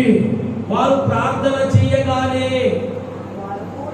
అపోస్తలులు వారి ద్వారా దేవుని తెలుసుకున్నట్టు ప్రథమ సంఘంలో ఉన్నటువంటి చాలా మంది ఆ సమయంలో ప్రార్థన చేయగానే వారు కూడిన చోటు అంటే వాళ్ళందరూ ఏక మనసుతో కూడి వాళ్ళు ఏం చేస్తున్నారో తెలుసండి? ప్రార్థన చేస్తా ఉంటే ఏం జరుగుతుంది తెలుసు? అక్కడ ఏం జరిగిందండి? భూకంపం వచ్చిందంట. దేవునికి స్తోత్రం కలుగుగాక. హల్లెలూయా హల్లెలూయా. వారందరూ కూడి ప్రార్థన చేస్తా ఉంటే ఏమొచ్చేసింది? పౌలు శీలలో పాటలు పాడుతూ స్తుతించగా ఏం జరిగింది? గట్టిగా ఏం జరిగింది? చెరసాల పునాదులు భూకంపం కలిగింది. అక్కడ పునాదులు కదిలిపోయి డోర్లు తెలుసుకుని పోయి వాళ్ళందరూ కూడా వాళ్ళిద్దరే పాటలు పాడి దేవుని స్తుతిస్తూ ఉంటాయి. ఇక్కడ ప్రభువును ప్రియమైన దేవుని బిడ్డలారా, వాక్యం చదువుకున్న రీతిగా వారు ప్రార్థన చేయగలరు. వారు కూడిన చోటు అంటే ఒక విధంగా ఏం జరిగింది అంటే చిన్న భూకంపం వచ్చేసి. దేవునికి స్తోత్రం. హల్లెలూయా. ఇద్దరు సహోదరులు దెబ్బలాడుకుంటే మాత్రం భూకంపం వచ్చేస్తారు. నిజంగా చెప్పడం వస్తుంది లేదా? ఇద్దరు సహోదరులు దెబ్బలాడుకుంటే కనుక భూకంపం వస్తుంది. అయితే భూకంపం రాకండి అనొచ్చు. ఆ పక్క గల్లి కూడా వచ్చేస్తారు, ఈ పక్క గల్లి కూడా వచ్చేస్తారు, ఆ గుడ్డట్టెళ్ళు కూడా వచ్చేస్తారు, ఆ చెట్ల కింద ఉన్న కూడా వచ్చేస్తారు, ఆ రహి ఇంటి పక్కన వచ్చేస్తారు. ఓ భూకంపం వస్తే ఎలా గ్యాదర్ అయిపోతారు. అంటే అంత భయంకరంగా పోరాడతారు. అంటే అంత భయంకర ప్రార్థన చేస్తారని కాదు, పూర్ణ శక్తితోటి పూర్ణ బలముతో పోరాడుతూ ఉంటారు. పూర్ణ శక్తితో, పూర్ణ బలంతో, పూర్ణ వివేకంతో, పూర్ణ ఆత్మతో ఎక్కడెక్కడ ఆశించారో ఆ ఆయుధాలు తీస్తారన్నమాట. ఈ ఆయుధాలు బూతుల ఆయుధాలు ఇంకెన్నలేమన్నమాట. దేవుని బిడ్డలు దేవుని పట్ల నోరు మూసుకుని వెళ్ళిపోవచ్చు వస్తారు. అటువంటి ఇంట్లో భూకంపాలు వస్తాయి. అది కాదు, దేవుని బిడ్డలుగా ఆత్మశక్తి చేత నింపబడి అక్కడ వారు ప్రార్థన చేస్తున్నప్పుడు భూమి కనిపించింది. అంటే ఎంత ఆత్మశక్తితో వాళ్ళు ప్రార్థన చేస్తామన్నారు. దేవుని బిడ్డలుగా దేవుని మందిరంకి వచ్చి ఆనాగున ఆత్మతోనూ మనసుతోనూ మనం ప్రార్థన చేసినప్పుడు దేవుడు మన ప్రార్థనల నుంచి దేవుడిని చేస్తారు తెలుసండి, కార్యాలు చేస్తాం. దేవునికి స్తోత్రం కలుగుగాక. హల్లెలూయా. చివరిగా మన సమాజంగా కూడుకుని దేవుని స్తుతించి ఆరాధించి దేవుని వలలో మనం పాల్గొంచుకోగలం. రెండవదిగా మన సమాజంగా కూడికి మనం ప్రార్థన చేసినప్పుడు దేవుడు మన మధ్యలోకి వస్తాడు, మన ప్రార్థన ఆలకిస్తాడు, అద్భుత కార్యాలు ఆశ్చర్య కార్యాన్ని జరిగిస్తాడు. మూడవదిగా సమాజంగా మనం కూడికి దేవుని స్తుతించి ప్రార్థన చేయగా దేవుని శక్తి మన వెనక ఏమవుతుందో తెలుసండి, దిగి వస్తుంది. ఇదే అపోస్తుల కార్యము. చివరిగా 2వ అధ్యాయం మనందరికీ బాగా సుపరిచిత వాక్యమే.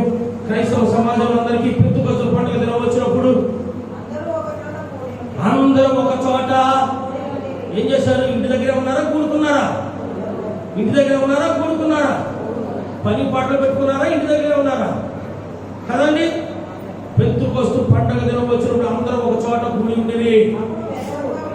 అప్పుడు వేగముగా వీచు బలమైన గాలి వంటి ఒక ధ్వని ఆకాశం నుండి అకస్మాత్తుగా వారు కూర్చుని ఉన్న ఇల్లంతా, వారు కూడుకున్న ఇల్లంతా కూడా ఏమైపోతుంది తెలుసండి, నిండిపోయింది. వారు కూడుకుని ప్రార్థిస్తుంటారు, వారు కూడుకుని దేవుని స్తుతిస్తుంటాడుగా, వారు కూడుకుని దేవుని ఆరాధిస్తుండగా, వారు కూడుకుని దేవుని కనపరుస్తుండగా పరిశుద్ధాత్మ వారి మీదకి ఏం చేస్తుంది తెలుసండి, బలముగా దిగి వచ్చింది. అటువంటి అనుభవంలోకి నువ్వు రావాలి అంటే ఆయన మందిరంలో ఆయన ఆరాధనలో తప్పనిసరిగా నీవు పాల్పంచుకో. దేవునికి స్తోత్రం. హల్లెలూయా, హల్లెలూయా. చివరి దినాల్లో ఉన్నాం కదండి. ఆ దినము సమీపించిన కొలది కదండి. ఆ దినము ప్రభు రాకడాది సమీపంలో ఉంది కనుక సమాజం కూడుకోవడం మానక, ఆయన స్తుతించి ఆరాధించడం మానక, ఆయన యొక్క సువార్తను వినడం మానక, ఆయన నామములో ప్రార్థన చేయడం మానక, ఆయన బలలో పాల్పంచుకోవడం మానక కదండి దేవుని సన్నిధిని అనుభవిస్తూ దేవుడు రాకడం సిద్ధపడదు గాక. మీరు మానేసుకుంటున్నారంటే ఏవో కారణాలు మీలో ఉన్నాయి. నీవి కారణం వల్ల రావటం లేదని నేను అడగడానికి నేను సరిపోను. ఆ కారణం ఏంటి నీకే తెలుసు. ఎందుకు నేనేమనుకున్నా తెలిసి వాక్యం గారు, ఈ శుక్రవారం రాని ఆడవాళ్ళందరూ ఇంతమంది పేరెట్టు అడుగుదాం అనుకున్నా. చచ్చి బయటికి వెళ్ళమైన పాస్టర్ కాలు పడుకోవాలి కాక, అంతమంది మనం అడుగుతారా, అయ్యో పడిపోను కాక తిట్టుకుంటాను గుమ్మకానికి. ఒక్కొక్కరిని ఆడవాళ్ళని పేరు పెట్టి అడుగుదాం అనుకున్నా. మీరు నమ్ముతారు వాళ్ళు తిట్టుకుంటే వెళ్ళండి, తిట్టుకుంటే వాళ్ళని పాస్టర్ నాకేం మళ్ళీ అయ్యి నాకు ఆశీర్వాదాలు. ఎంతమంది ఎంత లేదు ఆ శాపన చదివి ఇప్పుడు ఏంటి ఆమెను అయిపోయి ఉంటాయి. అవన్నీ నాకు దీవెనకరంగా ఉంటున్నాయి కాబట్టి మీ మధ్యలో నిలుస్తున్నా. ఎంతమంది దగ్గర పాస్టర్ గారికి అన్ని కాదు, ప్రతి పాస్టర్ చెప్తారు. అవన్నీ కూడా పాస్టర్ గారికి ఏంటనుకున్నారు, నా దగ్గర వాట్సాప్ పాస్టర్ గారు ఉంటుంది, నీ వాట్సాప్ పంపుతాం చూడండి మెసేజ్ ఏ రీతిగా అంటా ఉంటారు. పాస్టర్ గారు సగం పెట్టాడు, పాస్టర్ అలాగే అంటారు. అవన్నీ కూడా పాస్టర్లకు ఏంటి, అవన్నీ కూడా ఏంటనుకున్నారు, ఆ శాపాలన్నీ దేవుడు ఏం చేస్తున్నాడు అనుకున్నారు, ఆశీర్వాదాలుగా మార్చేస్తున్నాడు అంతే. ఆమె హల్లెలూయా. కానీ దేవుని సేవకుడట ఒక శాపంలో వస్తే మీకు అన్ని శాపాలు అయిపోతాయి.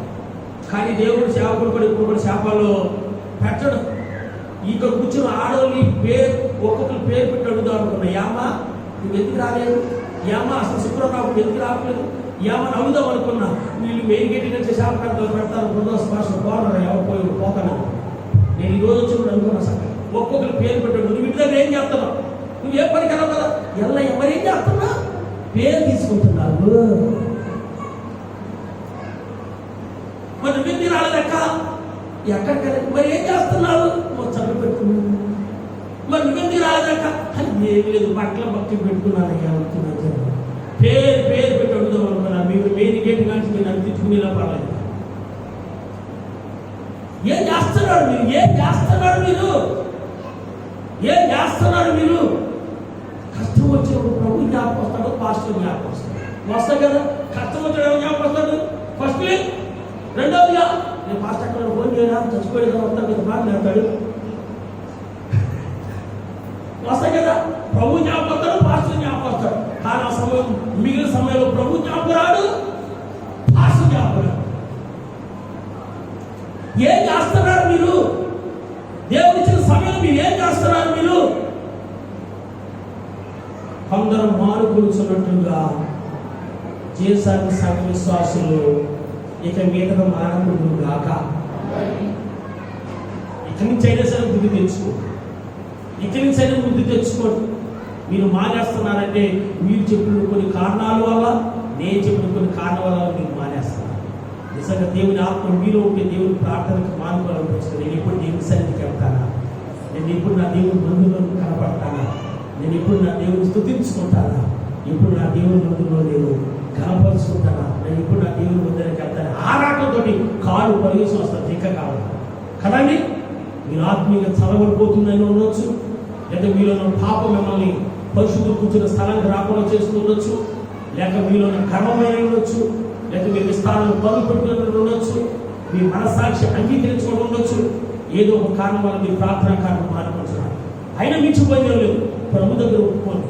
ఎన్నో సంఖ్యలు నేను మానుకున్నాను, ఎన్నో పల్లారంగంలో పాల్పంచుకోవడం నేను మానుకున్నాను, సమాజంలో కూడుకోవడం ఎన్నో కాదు. నేను మనసారా ఆరాధించుకోలేక నీ శక్తిని పొందుకోకుండా జీవచంగలో వచ్చిపోయే క్రైస్తవులుగానే ఉంటున్నాను. ఇక్కడ సంఘం కూడుకుని ఏం చేస్తుంది తెలుసండి? ఒక గదిలో కూడుకుని వాళ్ళు ప్రార్థన చేస్తున్నారు, స్తుతిస్తున్నారు, కనపరుస్తున్నారు. దేవుని యొక్క పరిశుద్ధాత్మ శక్తి ఏం చేస్తుంది? వాళ్ళ మీదకి బలముగా దిగి వచ్చింది. దేవునికి స్తోత్రం గాక. హల్లెలూయా, హల్లెలూయా. నువ్వు దేవుని మందిరంకి వచ్చి సమాజంలో కూడుకుని నువ్వు దేవుని స్తుతిస్తూ ఆరాధిస్తున్నప్పుడు దేవుని యొక్క శక్తిని నువ్వు పొందుకుంటావు, దేవుని యొక్క ఆత్మాభిషేకం పొందుకుంటావు. దేవుని యొక్క పరిశుద్ధాత్మ బలముగా దిగి వచ్చి నేను ఏం చేస్తాను తెలుసండి? అభిషేకిస్తాను. ఆమేన్, హల్లెలూయా. కనుక నేను 3 కారణాలు చెప్పాను. నెంబర్ 1, ప్రభువు వాడు మాదిరించి వెళ్ళిపోయాడు. ఓకే. నెంబర్ 1 ఏంటంటే నువ్వు సమాజ మందిరానికి ఆరాధన కార్యక్రమం తప్పనిసరిగా ప్రోగ్రాంలో పాల్పంచుకోవాలి. ఆయన శరీరం తినాలి, ఆయన రక్తాన్ని మనము ప్రభు మందిరకు వచ్చి ప్రార్థన చేసుకున్నప్పుడు ఎక్కడికైనా రావాలని ఎంత లేకుండా ఇప్పుడు వారి మధ్యలో నిరంతరం వాగ్దానం చేసింది దేవుడు తప్పనిసరిగా మన మధ్యలోకి వస్తాడు. మన మధ్యలోకి వస్తాడు. అపోస్తులు దేవుని బిడ్డలు కూడికి ప్రార్థన చేసినప్పుడు గొప్ప శక్తి భూకంప కలిగినట్టు మనం చూస్తున్నాం. 3గా దేవుని బిడ్డలు కూడికి ప్రార్థిస్తూ ఆలోచిస్తున్నప్పుడు దేవునికి పరిశుద్ధాత్మ శక్తి వాళ్ళ మధ్యకి దిగి వస్తుంది. ఈ రీతిగా దేవుని బిడ్డలు కూడుకున్నప్పుడు దేవుడు ఎన్నో అద్భుత కార్యాలు, ఆశ్చర్యకార్యాలు జరిగించినట్లు పరిశుద్ధ గ్రంథంలో ఎన్నో రాయబడి. కనుక వాక్యంలో నా సహోదరుడు, నా సహోదరి, నేను ముగింపులో వస్తున్నాను. మళ్ళా హెబ్రీ రాసిన పత్రికలో మేము తీసుకెళ్తూ కొందరు మానుకొనుచున్నట్లుగా సమాజముగా కూడుట మానక ఒకరినొకడు మానొద్దయ్యా, మానొద్దమ్మా. కానీ ఒక రోజు తప్పనిసరి మిమ్మల్ని పేరెట్ అడుగుతా. నన్ను తిట్టుకున్నా పర్లా, నేను ముందే చెప్పాను కదా, మీ తిట్టిన నాకు ఆశీర్వాదం. తిట్టుకున్నా పర్లా, ఎలాగ మానేస్తావు, మానుకున్నా పర్లా. ఎందుకంటే దేవుడు వాక్యము హెచ్చరిక చెయ్యి, బోధించు, బుద్ధి చెప్పు, గద్దించు. మీరు మీ పిల్లలను గద్దిస్తా, అవసరమైతే చీపురు ఎక్కడ తీసుకుని దానికి వేస్తా. సేవకుడికి వెళ్ళేది కానీ వాక్యం ద్వారా మిమ్మల్ని హెచ్చరిక చేయి వస్తా కదండి. ఒక వాక్యం మీకు చదివిస్తాను, దయవుచుంటే హెచ్చరిక మీరు ఏ రీతిలో తీసుకోవడం అంటే మన సబ్జెక్టు కాదు. కానీ కీర్తన గ్రంథము 141వ కీర్తన 141వ దావీదు కీర్తన 5వ వచనం 141. ఒకవేళ మీ మనసులో ఏదో తీసేసుకోండి. 141వ దావీదు కీర్తన 5వ వచనం. నీతిమంతులు నన్ను కొట్టుట అపకారం, ఉపకారం మీరు పట్టాలి ఏంటి? నీతిమంతులు నన్ను కొట్టుట, నీతిమంతులు నన్ను కొట్టుట. మాస్టర్ గారు మాట అంటే గుప్పు కట్టుకుని వచ్చేస్తావే, నోరేసుకుని కొడితే ఉపకారంతో భావిస్తావా? కానీ దేవుడు వాక్యం చెప్తుందండి, దేవుడు వాక్యం చెప్తుంది నీతిమంతులు నన్ను కొట్టుట నాకు ఉపకారము, నీతిమంతులు నన్ను కొట్టుట నాకు, వారు నన్ను గద్దించుట నాకు తైలాభిషేకం. ఆమేన్, ఆమేన్. నీతిమంతుడైన సేవకుడు ఒకవేళ నిన్ను ఎప్పుడు కొట్టడు కానీ నిన్ను గద్దిస్తాడు.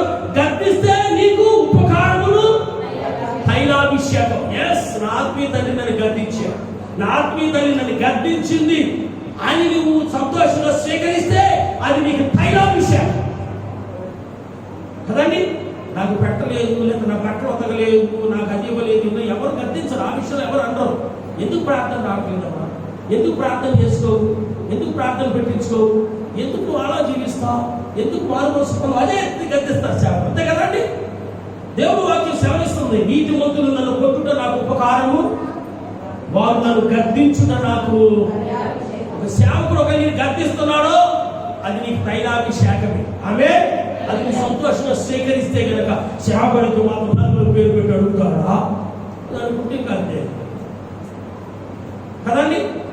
ఇంకొక మాట అంటాడు, నేను అట్టి అభిషేకములో త్రోసివేయకుందును గాక. అంటే వారి యొక్క గద్దింపును తైలాభిషేకంగా స్వీకరిస్తాను కానీ నేను త్రోసివేయ చివరికి ఒక మాట మన సబ్జెక్ట్లో కాదు కానీ వారి దుష్టక్రియలను చూచి నేను తప్పక ప్రార్థన చేయించాను. కనుక వాక్యమైనటువంటి దేవుడు బిడ్డ, సేవకుడు ఒకవేళ నేను గద్దిస్తా ఉంటే అది నీకు చెప్పండి అది మీకు ఉపకారం. సేవకుడు నిన్ను ఒకరు గద్దిస్తూ ఉంటే అది నీకు తైలాగి, దాన్ని నీవు తోసివేయకు. సేవకుడైతే నన్ను గద్దిస్తాడా, సేవకుడైతే నన్ను అంటాడా, సేవకుడు ఇప్పుడు కూడా చక్కగా ఏమని అంటే ఏ సేవకుడు నీకు ఏదైనా ఆత్మీయ విషయంలోనే గద్దిస్తా. మంచిగా బలపడు, మంచిగా ఏంటి నువ్వు ఆత్మీయంగా బలపడు, ప్రార్థన మధ్య ఎందుకు గద్దిస్తా. నేను రాకపోతే ఏముంది ఆయన అంటాడా, అడుగుతాడా, నా ఇష్టమైన అంత లేదంటే అంతే కదండి. కనుక దేవుని సేవ ఏ సేవకుడైనా సరే ప్రపంచంలో వాడు గద్దిస్తున్నారు లేకపోయినా నేను ఏదైనా అంటున్నారు అంటే అది నీ తైలాభిషేకంగానే తీసుకో. ఒక మాట చెప్పి నేను ముగిస్తాను, అంటే జీవితంలో జరిగిన సంఘటన. ఒకసారి ఒక సేవకుడు భార్యని నేను గద్దించాను. చిన్న వయసు గద్దించాను. అంటే ఏ విషయంలో కాదు, ప్రార్థన కార్యక్రమం విషయంలో కొద్దిగా ఆయన ఒక ప్రార్థన కార్యక్రమం పెట్టించుకున్నాడు. వాడు భార్య సహకారంలో కొద్దిగా ఆలస్యమైంది. నేను పక్క పిలిచి, అమ్మా నువ్వు పాస్టర్ కదా ఇలా చేస్తే ఎలాగా, నీ వలసలో ప్రార్థన కార్యక్రమం ఎంత లేట్ అయింది, అలా చేయకూడదు కదని చిన్న వయసు బాగా తెలుసుకున్నట్టు కనుక నేను హెచ్చరిక చేసి సరే కార్యక్రమం అయిపోయింది. వచ్చేసిన తర్వాత కొన్ని దినాల తర్వాత నేను ఆ పాస్టర్ గారు మీ భార్య ఏమన్నా బాధపడ్డదా అంటే ఆ పాస్టర్ గారు ఏమన్నా తెలుసా, ఈ మాటతో నన్ను సంతోషపరచాడు. అయ్యా మీరు ఒక దైవజనుడిగా మమ్మల్ని గద్దించడం మాకు తైలాభిషేకం. మంచి మాట. ఆయన చేస్తున్నటువంటి ఆ స్లో కార్యక్రమాలకు ప్రార్థన ఆశయం అయిపోయింది. ఆవిడ త్వరగా చేస్తుంటే కనుక పని అయ్యేది. మీరందరూ వచ్చేసారు కానీ ఆవిడ పని కాలేదు. ఆవిడ వల్ల అక్కడ కార్యక్రమం అయ్యేది. ఆ పాస్టర్ గారు కొద్దిగా తయారు చేయడం వాటిలో కార్యక్రమం లేట్ అయిపోయింది. ఆ స్వతంత్రాన్ని బట్టి నేను ఏంటమ్మని ఒక పాస్టర్ గారు ఏంటి, కొంతమంది పాస్టర్ గారు వస్తున్నారు, ఇలా చేసిన వాళ్ళు వచ్చిన వాళ్ళు ఖాళీ కూర్చున్నారు, టైం ఉన్నాయి, మీరు త్వరగా చేసుకోకూడదు, తర్వాత గద్దించారు. అంతమంది కాదు. తర్వాత దైవజనుడితో నేను అన్నాను, పాస్టర్ గారు మీ భార్య బాధపడ్డదా, నేను ఎలాగంటే ఆయన పాస్టర్ గారు చక్కగా మాట్లాడతాను. ఇదే మాట ఒకసారి జాలు గారితో కొన్ని హెచ్చరికలు ఇచ్చారు. ఆ పాస్టర్ గారు మాట్లాడారు, అయ్యా మీరు గద్దించడం పొరపాటుగా దైవజనులు మాట్లాడించాలి పెద్దలు అనే విషయాలు అని మేము ఒక తైలాభిషేకంగానే సంతోషించాం. ఆమె హల్లెలూయా. పాస్టర్ అయితే మాత్రం నా భార్యను అంటాడని నేను అనుకోలేదు, పాస్టర్ గారు అయితే మాత్రం నన్ను అంటారని నా ఆవిడ నాకు అనలేదండి. అది మేము ఒక తైలాభిషేకం తీసుకున్నామంటే దైవజనులు మాకంటే అనుభవం పెద్దలు, వయసులు పెద్దలు, ఈ దీవులు ఆశీర్వాదాలు మాకు ఎంతో అవసరము. అది మేము సంతోషంగా స్వీకరించాం. నిజమే, మేము చేసిన కార్యాలను ప్రారంభం లేటెందుకు మీరు హెచ్చరించారు, పొరపాటు ఏముంది, అది మనకి తైలాభిషేకం మంచిగా రిసీవ్ చేసుకుంది. ఏ సేవకుడు చెడ్డగా ఎవరిని కూడా నిందించడం, కొట్టడం, తిట్టడం కదని గద్దిస్తాడు. అలా కనుక అది నువ్వు మంచిగా స్వీకరిస్తే అది నీకు తైలాభి కాస్ట్ అయితే నన్ను అంటాడా, అది నీ శాపంగా, అది చెడుగా, అది నెగిటివ్గా తీసుకుంది. సరే ప్రభుత్వ ప్రియమైన దేవుడు పిల్లరా, మనం ముగింపులో వస్తూ ఉన్నాం. కొందరు మానుకొలుచున్నట్టుగా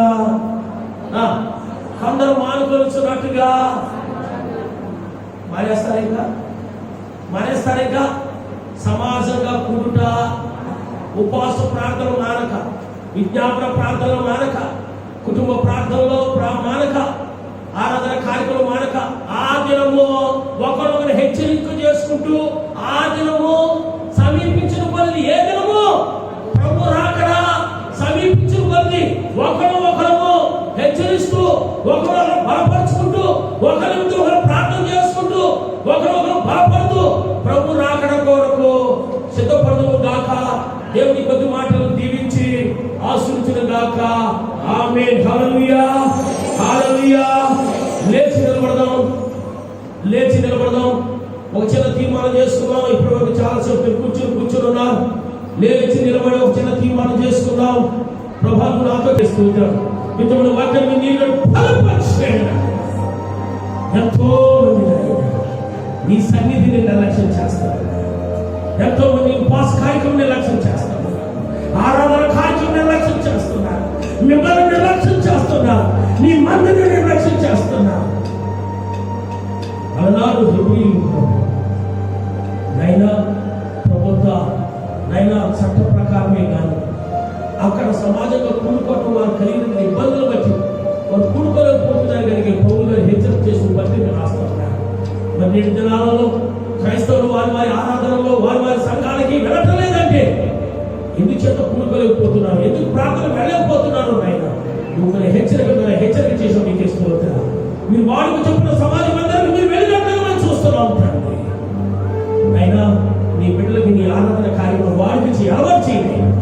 ఉపవాస ప్రార్థనకు వెళ్ళాలని ఒక అలవాటుగా చేసుకోవచ్చు. మనసును దయచేయండి. ప్రతి కార్యక్రమం పాల్పంచడం మనసును వారికి దయచేయండి. అది సంఘమున అయినా వారు నేను ప్రతి దినము మందిరంలో కూర్చున్నాయి. ఇంటింట్లో వేసినట్టు చూస్తున్నాం ప్రభు. అటువంటి అనుభవం ప్రతి ఒక్కరు నడిపించున్నాయి. ఎక్కడ దీని నామరం ఇద్దరు ఏర్పించారో వారి మధ్యలో మీరు దీవచ్చినట్టు మేము చూస్తున్నాం. వారు ప్రార్థన చేసి భూకంపం కలిగినట్టు మేము చూస్తున్నాం.